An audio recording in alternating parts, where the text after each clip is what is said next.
ഒരു സത്യം പറയട്ടെ, കേരളത്തിലെ കോൺഗ്രസിനെ പോലെ ഭാഗ്യം ലഭിച്ചൊരു രാഷ്ട്രീയ പാർട്ടി ലോകത്ത് തന്നെ വേറെ കാണുമോ എന്ന് സംശയമാണ്. സത്യമാണ്, പരമാർത്ഥം. കോൺഗ്രസിന്റെ പ്രധാന വോട്ട് ബാങ്ക് എന്ന് പറയുന്നത് ഹിന്ദു ക്രിസ്ത്യൻ മതങ്ങളിലെ സവർണ യാഥാസ്ഥിതിക ഭൂരിപക്ഷമാണ്. അതേസമയം തന്നെ സംഘികളോട് കിടപിടിക്കുന്ന തരത്തിൽ സൈലന്റ് മുസ്ലിം വിരുദ്ധർ കൂടിയാണവർ. സംഘികളെപ്പോലെ എല്ലായിടത്തും മുസ്ലിം വിരുദ്ധത ഇവർ പുറത്തെടുക്കാറില്ല. സ്വന്തം സർക്കിളുകളിലും പിന്നെ കുടുംബ സദസ്സുകളിലുമൊക്കെ മാത്രമേ ഇവർ ഈ മുസ്ലിം വിരുദ്ധത പുറത്തെടുക്കുകയുള്ളൂ.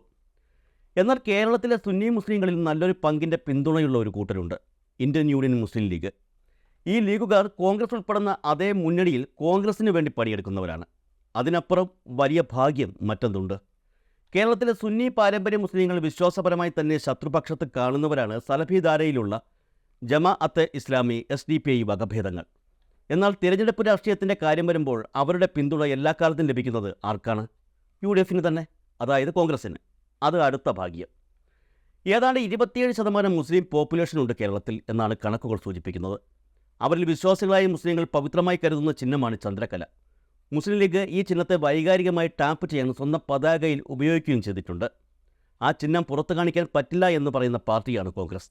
മുകളിൽ പറഞ്ഞ 27% വരുന്ന മനുഷ്യരെ നേരിട്ട് ബാധിക്കുന്ന പൗരത്വ വിഷയത്തിലും കോൺഗ്രസിന് അഭിപ്രായമില്ല. അങ്ങനെയുള്ള ഒരു പാർട്ടിക്ക് വേണ്ടി UDFലെ മേൽപ്പറഞ്ഞ കൂട്ടർ അടിമപ്പണി എടുക്കുകയും ചെയ്യുന്നുണ്ട്. ഇതിനു പുറമെ കേരളത്തിലെ മുൻനിര പത്രങ്ങൾ മുതൽ താഴോട്ട് നീണ്ടു നിവർന്നു കിടക്കുന്ന മാധ്യമ പിന്തുണയും. ദൃശ്യമാധ്യമങ്ങളിൽ നിരീക്ഷണ വിദ്വാൻമാരായി അവതരിക്കുന്ന അസംഖ്യ പേർ വേറെയും. ഇത്രയും വൈരുദ്ധ്യങ്ങൾ നിറഞ്ഞതും അതുപോലെ സൗഭാഗ്യങ്ങൾ നിറഞ്ഞതുമായ മുന്നണി ലോകത്ത് വേറെ എവിടെയും കാണാൻ സാധിക്കില്ല. ആ മുന്നണിയിൽ ഉൾപ്പെടുന്ന കോൺഗ്രസ് ലോകത്തെ ഏറ്റവും ഭാഗ്യമുള്ള രാഷ്ട്രീയ പാർട്ടി എന്ന വിശേഷണത്തിന് അനുയോജ്യരാണ്. ഇക്കാര്യം വേണമെങ്കിൽ എഴുതി വച്ചോളൂ. ഗവേഷണ വിദ്യാർത്ഥികൾക്ക് ഇതൊരു വിഷയമായി വേണമെങ്കിലും എടുക്കാം.